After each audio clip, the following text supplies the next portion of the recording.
Hello guys, I hope you all guys are doing good, happy and healthy, and happy Diwali from me to you and your family. And one more thing, like one of my sweeties said, I should try to explain in a better way.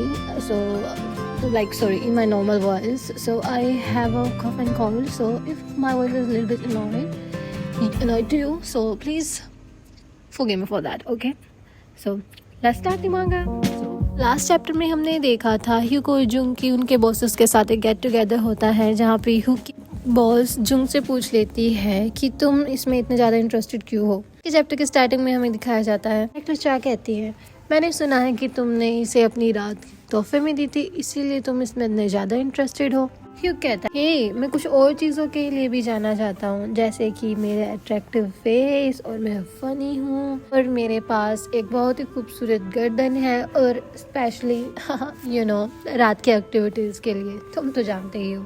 तो फिर क्या इसके पास और कोई choice ही नहीं थी बजाय इसके कि ये मेरे साथ अच्छे से रहे। जुंग सोचता है कि क्या बकवास किए जा रहा है। डायरेक्टर चा कहती है, ऐसा है क्या तुम इसे एग्री करते हो ये चीज़? तो गाइस, कोरिया में जब हम किसी से फर्स्ट टाइम मिलते हैं तो हम उसके फर्स्ट नेम से नहीं बुलाते, पर यहाँ पे डायरेक्टर चाओ से उसके फर्स्ट नेम से बुलाती है यीजे कह के। जुंग कहता है, तुम पूरी तरीके से गलत नहीं हो सकता है कि जब भी मैं मुसीबत में होता हूँ ये मुझे दिख जाता है और ये मुझे वैसे भी दिखता रहता है और इसीलिए शायद मैं जब भी इसे देखता हूँ मेरा दिल इसके लिए बहुत ही नरम हो जाता है। ये सुन के ही थोड़ा सा शर्मा जाता है। अब डायरेक्टर शाह को थोड़ी चढ़ जाती है और वो कहते हो, मैंने तो कुछ ज़्यादा ही पी लिया है, मैंने बहुत ही अच्छा टाइम बिताया यहाँ पर और चीफ मुझे लगता है कि हम जल्द ही दोबारा मिलेंगे। कहता है, ओह ये तो हमारा सौभाग्य है। कुछ समय बाद का सीन दिखाया जाता है। चीफ कहता है, हमें भी ऑलरेडी बहुत ज़्यादा लेट हो गई है और अब हमें चलना चाहिए, लेकिन सिर्फ जुंग कब वापस आएंगे वॉशरूम से? ह्यूक कहता है, मैं जाकर देखता हूँ, वैसे भी मुझे गाड़ी लेके तो आना ही है वहाँ से। डायरेक्टर चा कहती है, डायरेक्टर तुम नहीं जा सकते क्योंकि तुम वहाँ जाकर शायद कुछ शरारत करोगे। ह्यूक कहता है कि नहीं, मैं वादा करता हूँ। ह्यूक वहाँ से निकल जाता है और इधर उधर जुंग को खोजने लगता है और उसे जुंग दिख भी जाता है। जुंग किसी से फोन पे बात कर रहा होता है। जुंग कहता है, अरे मैं काम के बीच में हूँ। सामने से आवाज आती है, क्या ये बहुत ही ज्यादा हार्श नहीं है कि मैं अपने बेटे के जन्मदिन पर उसे देखने के भी लायक नहीं हूँ? इससे मेरा दिल बहुत ही ज़्यादा टूट जाता है और कभी कभी तो मुझे ऐसा लगता है कि सिर्फ मैं ही हूँ जो इस रिश्ते में इतना ज़्यादा एफर्ट्स डाल रही हूँ। एक बार भी कभी ऐसा नहीं हुआ कि तुमने खुद से मुझे कॉल किया हो और तुमने रिक्वेस्ट की हो जो मैं करना चाहती हूँ उस चीज़ के लिए। नहीं, ऐसा नहीं है कि तुमने हमसे सारे रिश्ते नाते तोड़ लिए हैं, हम अभी भी एक फैमिली ही हैं। जिया, क्या तुम अभी भी अपने पापा से इतनी ज़्यादा नफरत करते हो? जुंग कहता है, वो इतने में ह्यूक पीछे से आता है और उसका हाथ पकड़कर उसे अपनी तरफ घुमा लेता है, उसे एक किस कर देता है। जुंग थोड़ी देर के लिए अपनी सुध-बुध खो देता है और वो भूल जाता है कि वो क्या कर रहा था। वो उसका फ़ोन भी काट देता है। वो दोनों एक दूसरे को किस करते हैं, लेकिन तुरंत ही जुंग को याद आता है कि वो क्या कर रहा था और वो ह्यूक के पेट पे एक पंच देता है जोरदार और ह्यूक कहता है, जुंग कहता है, तुम कमीने हरामी कहेंगे, क्या कर रहे थे तुम? हाँ। ह्यूक कहता है कि मैं तो बस तुम्हारी मदद कर रहा था, ऐसा लग रहा था कि तुम बात करने के मूड में नहीं थे जो कोई भी कॉल पे था। ह्यूक कहता है, क्या तुम इसके लिए मुझे बाद में रिपे करने वाले हो? मैं तुम्हारे लिए कितना क्यूट बनाना। जुंग कहता है, अरे वो तो बस ओ शर्मा जाता है और कहता है, वैसे इस केस में अगर ऐसा कभी होता है तो मेरे क्लोज आने की ज़रूरत नहीं है अननेसेसरी। तुम्हें जहमत उठाने की ज़रूरत ही क्यों पड़ी जब यहाँ पर कोई भी नहीं है हमें देखने के लिए? हाँ।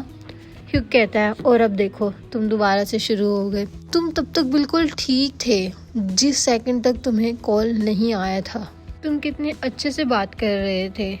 जुंग सोचता है। ह्यूक उसे देखता और कहता है, जुंग ईजे, तुम क्या करना चाहते हो तुम मुझे बताओ। अगर मैं अपने बारे में बात करूं तो मेरे तो दिमाग में यही चल रहा है कि मैं तुम्हारे सामने बस क्यूट बन के रहूं। और वो उसके हाथ पे एक किस कर लेता है। मुझे आज रात डायरेक्टर चा का ड्राइवर बनना पड़ेगा, तो मुझे बहुत लेट हो जाएगी थोड़ी। और अगर तुम थोड़ी देर मेरा वेट कर सको तो। जुंग कहता है, तुम क्या बात कर रहे हो अभी? हाँ कहता है, आज मैं बहुत चार्मिंग लग रहा था ना, तो क्या ये शर्मिंदगी वाली बात नहीं होगी कि तुम मुझे ऐसे ही भेज दो? बस मुझे एक शब्द कहो और अगर तुम चाहते हो तो मैं तुम्हारे लिए स्पेशल सर्विस दे सकता हूँ आज रात। जुंग कहता है, सच में एम्बैरेसिंग वर्ड्स कह रहे हो, समझे? ये बहुत ही शर्मिंदगी भरी बात है, चलो निकलो यहाँ से। ह्यूग कहता है, क्या? तो तुम्हें लगता है कि तुम्हारा दिल मेरे लिए फिर से नरम हो जाएगा? और वो उसकी गाल को छू लेता है, लेकिन जुंग थोड़ा सा शॉक्ड हो जाता है और वो उसको दोनों हाथों से धक्का दे देता है और कहता है, तुम सच में, तुम कमीने, निकलो निकलो यहाँ से। और सीन शिफ्ट होता है। ह्यूग डायरेक्टर चा को गाड़ी में बिठा रहा होता है और कहता है, मुझे माफ़ करना डायरेक्टर, क्या तुम्हें बहुत ही ज़्यादा देर तक वेट करना पड़ा? डायरेक्टर चा कहती है, नहीं, मुझे तो लगा ही नहीं कि कुछ टाइम भी बीता है, थैंक्स टू यू। चा, मैं तो तुम लोगों को बस देख रही थी दूर से। तो सॉरी गाइस, यहाँ पे इसकी बॉस लेडी का नाम डायरेक्टर चा नहीं है, यहाँ पे ह्यूग को वो डायरेक्टर चा कह के एड्रेस कर रही है। तुम उस ऑफिसर ओपा के साथ बहुत ही ज़्यादा अच्छे लग रहे थे, सच में वो तुम्हें बहुत ही ज़्यादा पसंद करता है ना? मुझे ऐसा लगा। ह्यूग कहता है, हा हा हा, ऐसा तो कोई चांस ही नहीं है, हो ही नहीं सकता। और आज का चैप्टर यहीं पे समाप्त होता है गाइस, मिलते हैं नेक्स्ट चैप्टर में, तब तक के लिए अच्छे रहना, हेल्दी रहना और मुस्कुराते रहना। एंड गाइस, अगर आपने ये मांगा पूरी सुन ली है और आपको ये चैप्टर अच्छा भी लगा है तो मेरे चैनल को लाइक, सब्सक्राइब और कमेंट करना बिल्कुल मत भूलना गाइस। एंड प्लीज़ मुझे बताना अगर आपने पूरी मांगा सुनी है तो कि आपका फेवरेट कैरेक्टर कौन सा है। मेरा तो फेवरेट कैरेक्टर ह्यूग है, तो प्लीज़ मुझे कमेंट करके बताना। ओके गाइस, मिलते हैं नेक्स्ट चैप्टर में, तब तक के लिए अच्छे रहना, हेल्दी रहना, बाय बाय।